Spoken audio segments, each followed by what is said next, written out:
C'est ça que j'adore aussi avec Séoul, c'est qu'on a la modernité qui se contraste avec la tradition. C'est magnifique d'avoir juste des temples parmi les buildings, vous voyez. Et ça, c'est dans le quartier Jung.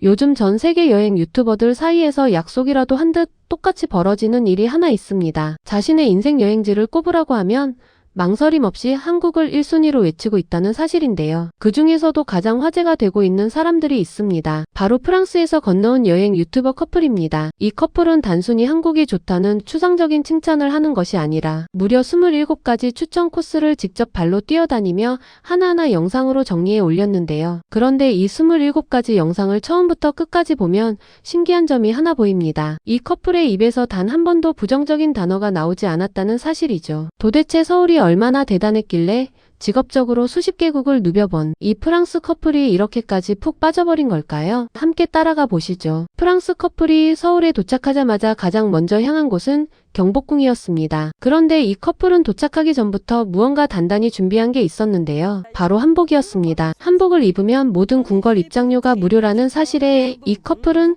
거의 충격을 받은 듯한 반응을 보였는데요. 프랑스 베르사유 궁전 입장료가 1인당 30유로에 육박하는 것에 비하면 한국은 아예 다른 차원의 문화 정책을 펴고 있다며 카메라 앞에서 한참을 설명합니다. 단순한 할인도 아니고 전통 의상을 입었다는 이유만으로 입장료 전체를 면제해 준다는 발상 자체가 본인들에게는 충격이었던 것이죠. Et même les touristes s'y mettent aujourd'hui. Oh, il y a tellement de choix. 한복 대여점에 들어선 여성은 종류가 너무 많아서 도저히 고를 수가 없다며 작은 비명을 지르고 마는데요. 손에 닿는 천 하나하나가 너무 곱고 정교해서 본인이 알던 의류 가게가 아니라 거의 박물관에 들어온 것 같다는 표현까지 합니다. 가격대도 다양해서 누구나 부담 없이 도전할 수 있다는 점, 그리고 직원이 직접 옷을 입혀준다는 점에서 또 한 번 감탄을 쏟아냅니다. 프랑스에서는 이렇게 누군가 옆에 붙어서 친절하게 도와주는 서비스를 받으려면 별도의 팁이 따라붙는 것이 보통인데 한국에서는 모든 게 기본 서비스에 포함되어 있다는 것이죠. 한복을 곱게 차려입고 경복궁에 들어선 커플은 정문광장에서 펼쳐진 수문장 교대식을 보다가 그만 입을 다물지 못합니다. 매일 오전 10시와 오후 2시에 열리는 이 행사가 전부 무료로 진행된다는 사실 때문이었는데요. 프랑스에서는 이 정도 규모의 전통 재현 행사를 보려면 별도의 티켓이 필요하고 그마저도 시즌 한정인 경우가 대부분이라고 합니다. 깃발을 든 수문장들이 절도 있게 발맞춰 들어오는 모습을 보던 여성은 마치 600년 전 조선 왕조 한가운데로 빨려 들어간 기분이라며 카메라를 멈추지 못합니다. 다음으로 두 사람이 찾은 곳은 북촌 한옥마을이었는데요. 골목으로 들어선 순간 두 사람은 자기들이 도시 한복판에 있다는 사실을 잠시 잊었다고 합니다. 그런데 진짜 충격적이었던 건 따로 있었는데요. 이 한옥들이 단순한 전시용 건물이 아니라 실제로 사람들이 지금도 거주하고 있는 살아있는 집이라는 점이었습니다. 600년 된 동네에 지금도 사람이 살고 있고 심지어 그 안에서 평범하게 생활을 영위한다는 것 자체가 본인 나라에서는 도저히 상상할 수 없는 일이라며 부럽다는 말을 연발하는데요. Mais si je ne devais choisir qu'un quartier pour définir la partie historique de Séoul par excellence, ce serait bien évidemment celle-ci, le village Hanok de Bukchon. Hanok est le nom donné à ces jolies maisons traditionnelles coréennes. 그 뒤로 향한 창덕궁에서는 알록달록한 단청의 마음을 완전히 빼앗기는데요. 유네스코 세계문화유산이라는 사실을 미리 알고 갔다지만 직접 눈으로 본 단청의 색감은 사진과는 차원이 달랐다고 합니다. 본인이 여행을 다니는 이유가 바로 이런 것이라며 자기 나라에서는 절대 볼 수 없는 새로운 스타일과 색감, 그리고 눈을 사로잡는 디테일을 직접 마주하기 위해서라는 말까지 남깁니다. 프랑스의 화려한 궁전 양식에 익숙한 사람조차도 한국 단청의 색감 앞에서는 두 손을 들고 만 것이죠. 종로 일정의 마지막은 광장시장이었습니다. 사실 이 프랑스 커플은 한국에 오기 전 길거리 음식에 대해 약간의 걱정이 있었다고 하는데요. 위생 문제 때문이었습니다. 하지만 광장시장에 발을 들이는 순간 그 걱정은 1분도 안 돼서 산산조각이 났습니다. 거대한 시장 안에서 위생 상태가 깔끔하게 유지되고 자리에 앉아서 먹을 수 있는 환경이 잘 갖춰져 있다며 본인들이 들었던 길거리 음식의 이미지와는 완전히 다른 차원의 시장이었다고 평가합니다. 양질의 길거리 음식을 안전하게 먹을 수 있는 도시는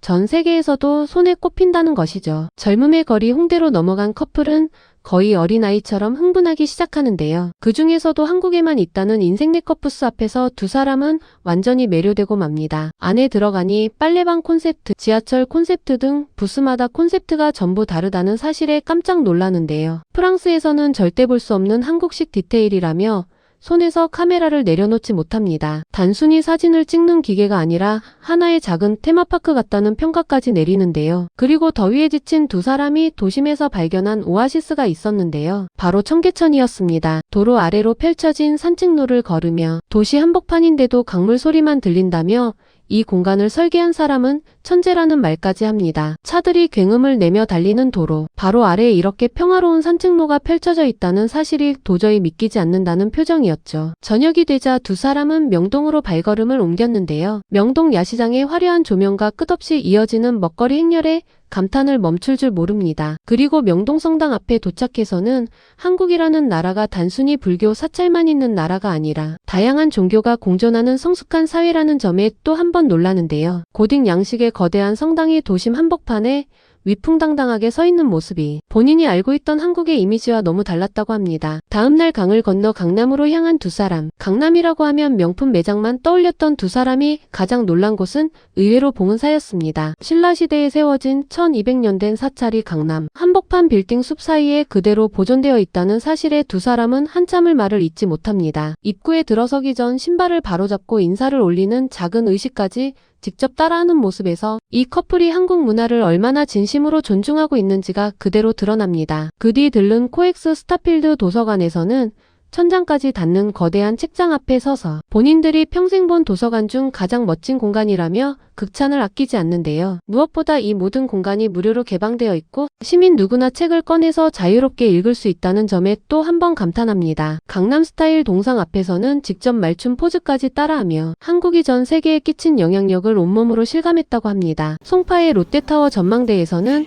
두 사람이 충격받은 부분이 또 있었는데요. 바로 가격이었습니다. 두 명에 37유로, 한국 돈으로 55,000원 수준의 123층 500m 높이의 전망대를 올라갈 수 있다는 사실에 본인들이 살아본 유럽 도시 어디와 비교해도 압도적인 가성비라며 혀를 내두릅니다. 게다가 마스터카드 할인까지 자동으로 적용되어 더 저렴해진다는 점에서 한국은 외국인 관광객을 위한 시스템까지 세밀하게 갖춰져 있다고 평가합니다. 그리고 여행의 마지막 코스로 선택한 남산타워. 해질 무렵 케이블카를 타고 올라간 두 사람은 노을이 지는 순간부터 도시 전체에 불빛이 들어오는 그 짧은 30분 동안 카메라를 한 번도 내려놓지 못합니다. 1천만 명이 사는 거대한 도시가 발 아래로 펼쳐지는 그 광경 앞에서 두 사람은 한참을 서로 마주보며 미소만 짓고 있었습니다. 말이 필요 없는 순간이었던 것이죠. 그렇게 27가지 코스를 모두 마친 두 사람. 마지막 영상 속에서 동행자는 카메라를 보며 한마디를 남기는데요. 한국은 정말 아름답지만 새벽 6시에 일어나서 하루 종일 걷고 또 걸어야 할 만큼 볼 것이 너무 많은 나라라며 피곤하지만 정말 행복한 여행이었다는 말로 영상을 마무리합니다. 어쩌면 한국이라는 나라의 진짜 매력은 거기에 있는 것 같습니다. 27가지로 정리해도 다 담기지 않는 발이 부서져라 걸어야만 비로소 일부가 보이는 도시. 새벽부터 밤늦게까지 카메라를 들고 뛰어다녀야 할 만큼 볼거리가 끝없이 쏟아지는 나라. 그게 바로 서울이라는 사실을 이 프랑스 커플이 우리에게 다시 한번 알려주고 있는 것 같습니다. 이 영상이 마음에 드셨다면 구독과 좋아요